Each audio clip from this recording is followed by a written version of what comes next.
So for today's video mga kauraynon, dara kay waray lakanin pakakadtuhan amon uma. So adi ngayon tag ginihimo kon diri ak nakakadto. Adi ako habalay para maglimpyo. Ginbubuligan ko himama ha mga trabaon habalay. So mga kawaraynon, damo na ngayon ang naga-advise sa akon nga magtagalog ako ha akon mga vlog. So yon napag-isipan ko ha mga vlog ko na from now on direct ko nala more on na waray ha akon pag-voice over para tanan makaintindi ha akon. So ha mga naga-advise sa akon, damo po nga salamat ha iyo.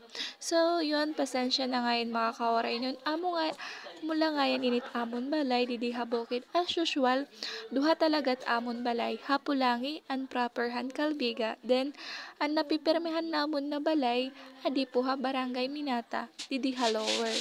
So, ha mga nalilito, so magtanong na lang po kayo sa akin. Then, so common ko habalay nga paglilimpyo din. Kumadi na ngayon ako hasalog para manlabas. So, adlaw-adlaw amo initak ginhimo kon diri ak nakakadtuha o malalo na ang paglaba kay himama diri na kasi nakakadiya salog para maglabas. So, pagkawaray talaga ak didi pag nandun ako sa bayan para mag-aral, as in talaga natatambakan ako ng mga labahan.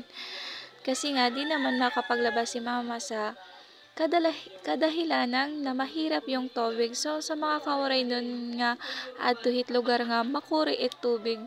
Abat to niyo iton sugad nga kamakuri ton tubig. Yung maganda lang nga lang sa amin kasi yung lugar namin ay may ilog. Kumbaga, dere kami na ora-ora nga pagkukuri. So, ha mga gusto ko madi, pwede gihap kamo nga di mga rigo nga makapag-enjoy gihap kamo nga, pwede gihap kamo nga di makapag-relax. As in, matugnaw nga di gihap iton tubig. Ngan may dagihap di pa nga riguan nga, pwede gihap kamo nga makapamasyada. So, amo lang ngayon na to mga kaoray nun. Comment, like, and share, and pa-follow na la po. Damo nga salamat ha iyo. Bye-bye!